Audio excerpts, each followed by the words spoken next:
dhe gjërave në familje të vogla që janë, kështu që kjo letër më dha mundësi me qenë vetë. Faleminderit shumë, atëherë me shumë kurreshtje, po të dëgjojmë që ti na e lexosh, shohim se çfarë ke reflektuar me këtë letër. Sot ndalem pak dhe flas me veten. Nuk e bëj shpesh, sepse zakonisht jam në lëvizje, në veprim, në shërbim të të tjerëve. Por sot dua të ndalem, të marr frymë thellë, të dëgjoj zërin tim të brendshëm. Atë që shpesh e hesht për t'i lënë vend dhimbjes, shpresës, zërit të së tjetrës. E ndjej se duhet të dëgjoj, sepse jeta është një betejë, dhe kush e do jetën nuk ndalet kur së luftuari.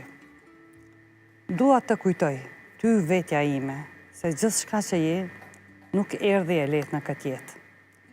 U ndërtove me shumë përkushtim, me punë të palodhur, me këmbgulje e qëndres përballë dhimbjes. Rruga jote ka qenë e mbushur me plot sfida, me net pa gjumë, me zëra që kërkonin ndihmë, me histori që të preknin deri në palc.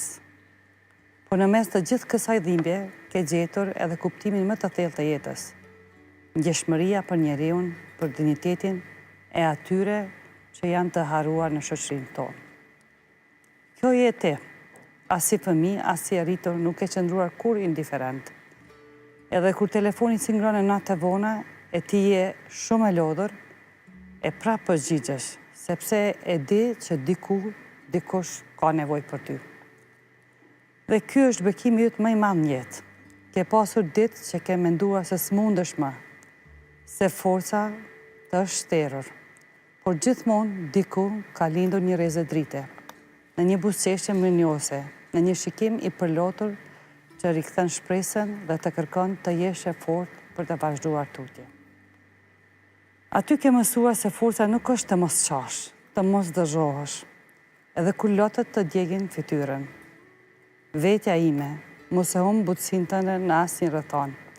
Mos lejo dhimbjen, padrejsinë apo lodhja të angulfas shpirtin.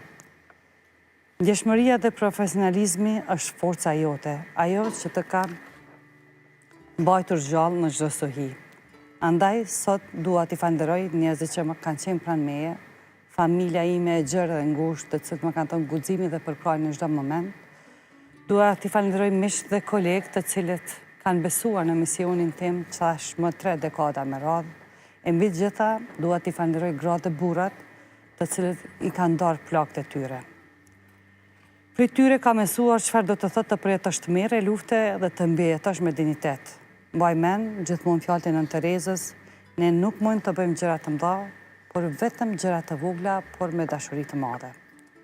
Po t'i flisja sot vetes do t'i thoja, Feride, ti je më shumë se lodhja. Ti je pa lëkundur edhe kur fryn era fort. Mos harro arsyen që e nise këtë rrugtim, sepse ti ke kthyer heshtjen në zë dhe dhembje në shpresë. Dhe kjo është vetjeta, kjo je ti. Pak e mundu me marrë me të mirë veten. Tani nga ajo që të njohun është një reflektim je brenda vetës, je ti. Janë bërë 3 dekada që ti merresh me këtë aktivizëm pa rreshtur. Ndër tjera aty the që ka pasur ditë që ke menduar se s'mundesh më, se forca është e shterur. Ku e gjen forcën në këto momente? Sinqerisht ka pas ditë edhe ka shumë momente kur, si më thonë, shtetesh për muri, e shef që disa bariera shoqërore nuk mund t'i lëviz. Mirë po kur i sheh ata sytë e përlotur të grave. Edhe kur i sheh mënyrën se si ta shprehin atë falënderimin, unë mendoj që në asnjë format tjetër nuk mundesh më përmbush ma mirë se sa me forcën edhe atë guximin edhe reziliencën që ato gra tregojnë. Më kujtohen vitet e para pas luftës kur ato vinin komplet të mbyllura. Nuk arrin as me vuat kontaktin me sy në prezencën